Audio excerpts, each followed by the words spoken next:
Hey there everybody, welcome back to a beautiful fall morning here on my small farm channel.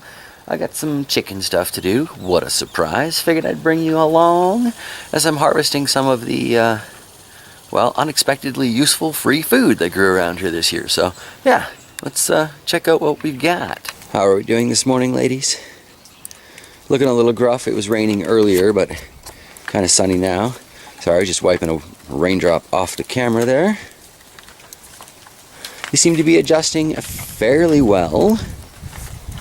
It's not actually rain you're hearing right now, it's all the water droplets falling off of our Manitoba maples.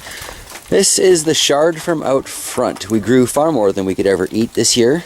And while I did hear about a chard relish recipe, I never did get that. The unkillable mint is in here. I've seen a few hens nibbling at that, so that's some more free food. If we look down here, we can see it's easier to see through the rusty chicken wire. Some of those chard leaves have just been ravaged. So that is delightful. The one we're calling Patches, who would be that red one right there, I think for some pretty obvious reasons, she is now Patches. Seems to have taken quite a shining to the chard, as you can see. It has been dragging it all over the coop.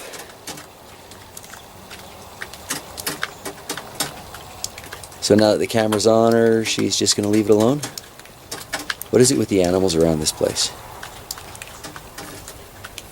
Anyway, that chicken nipple water bucket seems to be working. There you go. You can see a couple of the chard leaves she's dragged over to the food area. I guess that's just more appropriate than where I put it over on the compost pile area. But whatever. I am still leaving this one half of the pen fairly bare so they can scratch up for natural sources of rocks that are great and dust pads and all that stuff. However, with that big storm that we had, I couldn't help but rake up all of those leaves for some more free carbon material.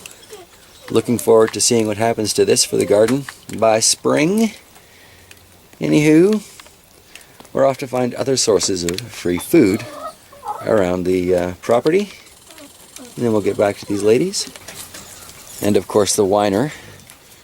Vigilant guard dog. It's hilarious. He never had any interest in this doghouse before, but now that it's right by the chicken coop, that's like his favorite place to lay down. He just wants something to protect and a sunny spot. Mostly, I think he just wants the sunny spot. Very much a solar-powered dog, that one. Anywho, let's take a look at the Chaos Garden because that's where all that amaranth is. And so far, it seems kind of like the chickens are interested in that. So I want to make sure I get that down before we get any more snow. One of the creepy but handy things I found in the long shed since we've been here is this beautiful knife. I suspect it's supposed to be for butchering. I have generally been using it as a machete. I was using it to knock branches off of those spruce trees, and now I'm going to use it to chop down some grains because Chaos Garden and stuff. So here you can see the seed heads on the top of all of these, very packed with little tiny seeds. So I'll be basically grabbing these at the base with one hand and swiping it off. I didn't bring my tripod because I need to be able to put this camera in a bucket if it does start to rain again. Safety first. No camera, no videos, guys. You know how that works. So I'll be taking care of this by hand as the squirrels go insane. So maybe 3-5 minutes of the squirrels yelling at me, I was able to harvest pretty much the entire Chaos Garden.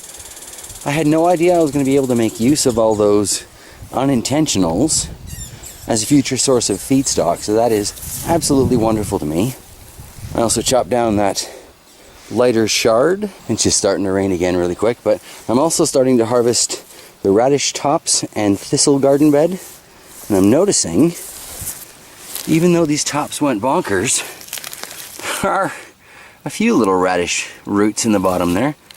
Not sure that we're going to want to eat them, so I think I might just take the whole dang plant, which will make a much bigger pile in the coop, won't it? Added bonus that I forgot all about these tomatoes, so you can see the occasional red one left in there. I'm told the chickens would like those, but I've also been advised not to feed them any of the plant matter. Still got a bunch of beets little micro beets there that I got to pull up. But all in all, 15 minutes or so of less than intensive labor. And the garden area looks a lot better. Plus, check out these food piles and the nicest radish I found and all of that. So here is the massive pile of what I was told from a very trusted source is amaranth. For the sake of argument, we're going to call it chaos grain. That is fantastic. And here we've got all the radishes and thistles. Some of those still have bulbs on them, but ultimately not very many. Mostly this is about greens, pods, seeds. It's fantastic. And then, just inside the door here, we've got a pile of tomatoes that were all ripe enough to be thrown in here. And you can see I added that chard to their little chard mountain there. Patches has already dragged some out. That is one crop that I know they will consume. And they've been into that mint pretty good too, so lots of free food around for your hens if you look for it. Doesn't have to just be kitchen scraps. Garden scraps are apparently quite a good option too. So there you go, our 4 hens getting happier every day.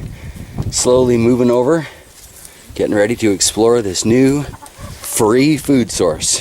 Thank you guys for watching and joining me here today on my small farm channel. We'll see you next time. Take care everybody, and happy harvests.